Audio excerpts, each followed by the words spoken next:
Goeiedag en baie welkom by vandag se digitale boodskap. Dit is vir my weer eens 'n groot voorreg om vandag saam met julle hierso te wees. En dit is ook 'n groot voorreg dat daar in die erediens vandag 2 babatjies gedoop word. En wanneer daar 'n baba gedoop word, dan herinner dit ons so klein bietjie aan ons eie doop. Of dit nooi ons dalk uit om gedoop te word as ons nie gedoop is nie. Maar wat hierdie ook doen is dit dat ons so klein bietjie dink oor, maar wat beteken die doop eintlik? So vandag gaan ons so klein bietjie oor die doop praat, maar eintlik nie spesifiek oor die doop nie, maar oor doop tot bekering.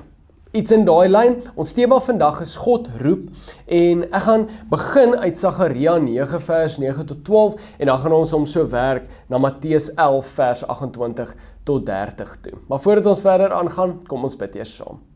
Liewe Here, baie dankie dat ons vandag op hierdie manier weer by mekaar kan kom. Here, dit is so groot voorreg dat ons dit sommer net op hierdie manier kan doen. Liewe Here, dankie dat U met ons 'n verhouding wil hê, dat U genadig is, dat U ons kans gee en ons uitnooi. Kom maak ons harte vandag weer eens oop en kom maak ons ontvanklik, sodat ons kan hoor wat U vir ons vandag wil kom sê. Dankie vir al die liefde en al die genade. Ons bid dit in U naam alleen. Amen. So in my lewe het die kerk en die verstaan rondom die kerk nogals 'n klein bietjie verander. Maar as daar een ding is wat vir my moeilik bly om te verstaan, is dit die feit dat God na ons toe kom. Eerste na ons toe kom. Maar om te verstaan dat God na ons toe kom, beteken dit dat ons ook moet verstaan wat dit beteken vir ons om na God toe te gaan. En ek dink dit is vir ons baie moeilik om te verstaan, want ons as die mens soek antwoorde en oplossings en instruksies. En ons wil weet, maar hoe? Op 'n spesifieke plan. Nou, voordat ons daarby uitkom, gaan ons eers kyk, ons lees vandag uit Sagaria uit. En waar pas Sagaria nou heeltemal in? Want ek moes myself ook nou weer eens gaan herinner. So Sagaria was 'n profeet gewees. Nou 'n profeet was iemand wat deur God geroep is om God se woord aan sy volk te verkondig. So soms was dit 'n waarskuwing, soms was dit 'n vermaaning gewees, of soms was dit net 'n woord van bemoediging, of soms het God iets aan die profeet geopenbaar wat nog sal gebeur. So hulle hoofdoel was nie om die toekoms te voorspel nie, dis in elk geval nie wat hulle heeltyd gedoen het nie, maar soms het God iets aan hierdie persoon geopenbaar, 'n gewone persoon geopenbaar wat nog sal gebeur. Nou Sagaria profeteer ongeveer 70 jaar na die Babiloniese ballingskap. Maar toe hierdie Israeliete terugkom uit die Babiloniese ballingskap uit, toe kom hulle terug in Jerusalem in, maar hulle kom terug na Jerusalem, wat hulle nie heeltemal kan onthou, het so gelyk nie. Jerusalem is grootliks eintlik nog in 'n klomp puin en die tempel is nog nie herstel nie en die volk is baie klein. Daar is ook geen koning op Dawid se troon nie en hulle lewe onder Persiese oorheersing. So, hulle wonder op hierdie stadium, het God ons dalk vergeet? So, dit is in presies hierdie omstandighede wat God Sagaria stuur, en Sagaria se boodskap vir die volk is eintlik heel eenvoudig. Sagaria wil eintlik net vir hierdie volk sê, luister hierso, God is nog nie klaar met julle nie. So, wanneer ons dan nou by hoofstuk 9 kom, begin Sagaria 'n klein bietjie verder as sy tyd dink. Hy kyk nie net meer na die herbou van die tempel of hoe klein die volk is nie, maar oor iemand wat gaan kom. God se koning. En daarom begin vers 9 met, juig Sion, kyk, jou koning kom. Maar kom ons lees dit saam. Ons lees Sagaria 9 vers 9 tot 12. Jubel Sion, juig Jerusalem, jou koning sal na jou toe kom. Hy is regverdig en hy is 'n oorwinnaar. Hy is nederig en hy ry op 'n donkie, op die hingsvul van 'n donkie. Ek sal die strydwaans in Efraim vernietig, die perde uit Jerusalem uitroei. Die pyl en boog waarmee oorlog gemaak word, sal gebreek word. Die koning sal vrede vir die nasies afkondig, en hy sal regeer van see tot see, van die Eufraat af tot in die uithoeke van die aarde. Wat jou betref, my verbond met jou is met offerbloed beseël. Daarom sal ek jou gevangenes laat red uit hul gevangenskap. Kom terug na die vestingstad toe. Gevangenes wat nou hoop het. Ek verseker jou vandag, Ek gee jou 2 maal soveel as wat jy gehad het. So hierdie eerste vers begin met die woorde, jou koning sal na jou kom, of jou koning kom na jou. En ons lees, of ek, lees hierdie woorde eintlik so maklik, dat mense eintlik besef, hoe vreemd dit moes geklink het vir hierdie mense. Wel, vir my ook, het klink vreemd. Jou koning kom na jou toe. Dit sê vir ons, God neem die eerste stap. Soos in die doop, God neem die inisiatief, hy kom na jou toe. Maar dan kom Sagaria, en hy beskryf hierdie koning met 4 eienskappe. Hy is regverdig, hy bring verlossing, want dit sê hy is oorwinnaar, hy is nederig, en hy ry op 'n donkie. Nou hierdie maak dinge eintlik net nog vreemder. Soos julle dalk al baie goed weet, het konings op perde gery as hulle na 'n oorlog toe gegaan het. Nou hierdie koning kom op 'n donkie. Hierdie koning kom ook nie om oorlog te maak nie, hierdie koning kom om vrede te bring. Iemand het op 'n stadium, dit was 'n paar maande, ek kan nie onthou wanneer nie, maar by 'n mannegroep het iemand gesê, dis nogals ironies dat ons in hierdie wêreld oorlog maak om vrede te soek of vrede te bring. Want dit werk nie regtig nie. Nou, ons kan debatteer of argumenteer daaroor, maar dit is hierso duidelik dat vrede nie deur oorlog gevind kan word nie. En daarom kom Sagaria in vers 10 en hy gaan aan. Hy sê dat hy die strydwaans sal vernietig. Die perde sal hy uitroei en die pyl en boog waarmee daar oorlog gemaak word, sal breek. Nou hierdie koning wat kom, hy brei nie sy mag uit met 'n klomp geweld nie, maar eerder deur die oorwinning oor mense, deur vrede. Vrede nie net vir Israel nie, maar vir die hele nasie, vir die nasies is wat die vers sê. En hierdie laat ons net weer eens besef, God se plan is groter as net vir een volk. God se plan was nog altyd groter as net een volk. Sy plan was nog altyd dat die hele wêreld uiteindelik sy vrede sou leer ken. En dan kom ons in vers 11 en dan sien ons hierdie verbond raak. Die verbond is met offerbloed beseël. God herinner die volk van sy verbond. Dit is die rede dat ons nog hoop het. Dit is dat die hoop lê nie in die volk nie. Hierdie verbond is dat ek sal vir jou 'n God wees en julle sal vir my 'n volk wees. Dit wat ons ook vir mekaar by die doop sê. Die hoop lê nie in die volk nie. Die hoop lê in God wat getrou bly. Nou hierdie is een van daai goeders waarvan ek in die begin gepraat het, wat weer eens moeilik is vir ons om te begryp. Ons kop sukkel. Dan kom ons by vers 11. Dit sê dat die gevangenes, ek sal julle gevangenes uit gevangenskap neem. Hierdie gevangenes wat nou hoop het. Die ou vertaling praat van gevangenes van hoop. So om 'n gevangene te wees, beteken dat jy het nie meer 'n sê nie. Ek kan niks meer doen nie, ek het nie meer beheer oor enigiets nie. Ek is nou afhanklik van iets. Iets het mag oor my. So wat hierdie vers vir ons kom sê is, dat hierdie mense is nou gevangenes van hoop. Die hoop het nou mag oor hulle. Hulle ken niks meer anders as hoop nie. Maar hierdie beteken nie, dat die omstandighede waarin hulle is, nou ewe skielik net heeltemal verander nie. Want dit is nie wat hoop is nie. Die hoop is dat ons weet, maar wat ons nie sien nie. Nou hierdie koning waarvan Sagaria praat, is 'n koning wat hierdie iemand, hulle sien hom nog nie.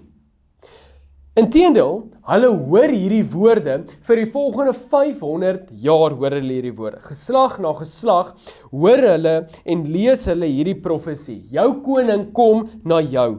En dan uiteindelik weet ons natuurlik wie hierdie koning is. Hierdie koning is Jesus Christus. En dan kom ons nou by Matteus 11 uit. Ons lees dan ook in die begin van Jesus se geboorte, Jesus se storie, maar in Matteus 11 sê hy nou iets anders. Jesus sê, kom na my toe, almal wat uitgeput en oorlaai is, en ek sal julle rus gee. Neem my juk op julle en leer van my, want ek is agmoedig en nederig van hart, en julle sal rus kry vir julle gemoed. My juk is sag en my las is lig. So in Sagaria hoor ons God sê deur Sagaria, jou koning kom na jou toe. En nou in Matteus hoor ons dat dieselfde koning waarna Sagaria verwys, daai koning wat nou gekom het, sê, kom na my toe. Nou as ek dit hoor, dan is daar 'n klomp dinge wat in my kop aangaan. Ek is nie eens eintlik seker wat ek presies daarmee moet doen nie. Maar dit sê, kom na my toe. Jesus sê, kom na my toe.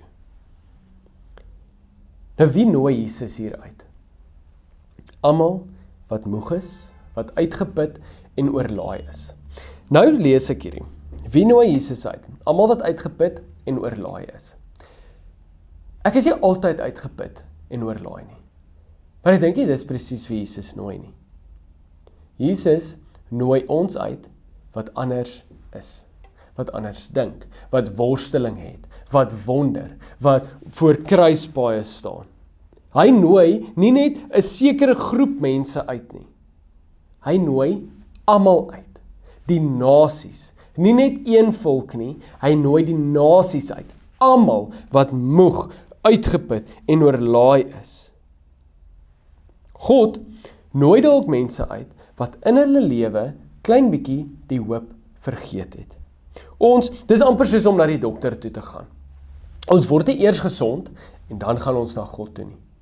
En dis so klein bietjie soos die doop ook. Ons figure nie klaar vir God uit en dink, okay, ek het nou alles bestudeer en dit is nou wat ek glo. Miskien het jou paadjie so geloop, miskien het dit. En dit is ook reg.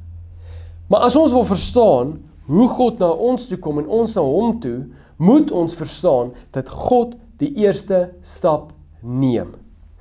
En dan kom Jesus na hierdie mense toe. Ek wil net gou na die vorige punt toe weer gaan. Dit is soos ons word nie eers gesond voordat ons dokter te gaan nie. Ons hoef nie eers onsself uit te figure en dan na Jesus toe te gaan nie. Hy sê net, kom na my toe. En dan sê hy vir ons verder.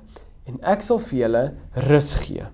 Nie 'n oplossing of 'n antwoord of instruksies nie, want dit is ons wat die mens, hoe ons baie keer is. As ek van Hartenbos af Mosselbaai toe wil ry, soek ek instruksies, padteken, ek moet weet, hoe gaan ek van punt A tot punt B kom, en dit maak my veilig voel, ek hoef nie daaroor te wonder nie, dit is wat gaan gebeur. Maar met hierdie werk het hy eintlik heeltemal so nie, en ek weet julle weet dit eintlik al reeds.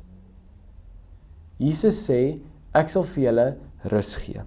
En rus is nie 'n antwoord of 'n plek nie. Rus is 'n persoon. En dan sê Jesus, neem my juk op julle. 'n Juk is 'n teken of 'n beeld van disippelskap. As jy iemand se juk opneem, leer jy by hulle. En Jesus sê, leer van my. Nie net oor my nie, maar leer van my.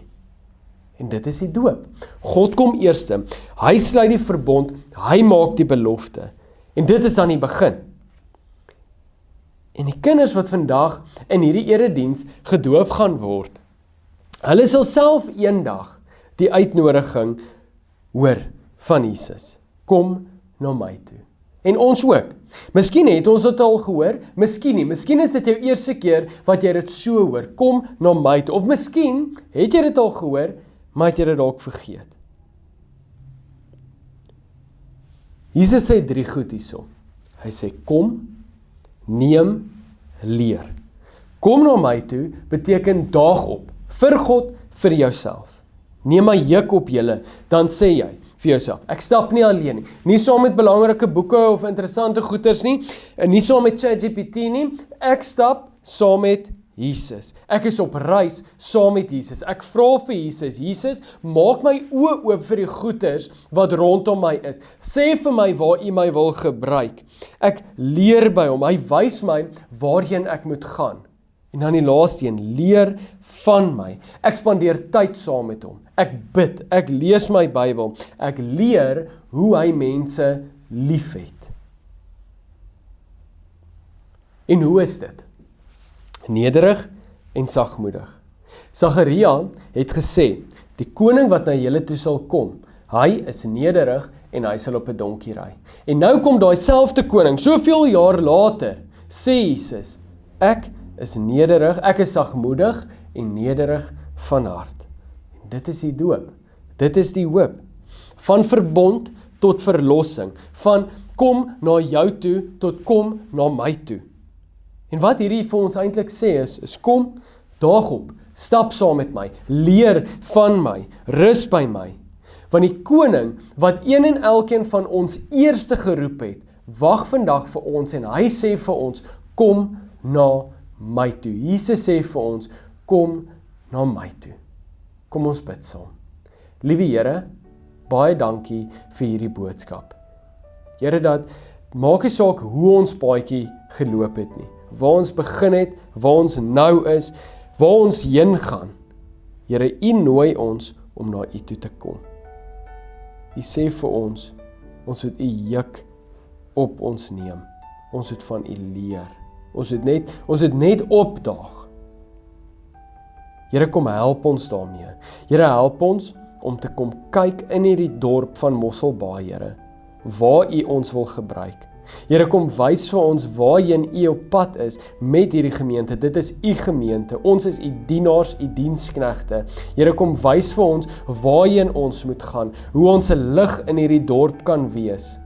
Here, kom wys ons die areas wat ons moet bedien.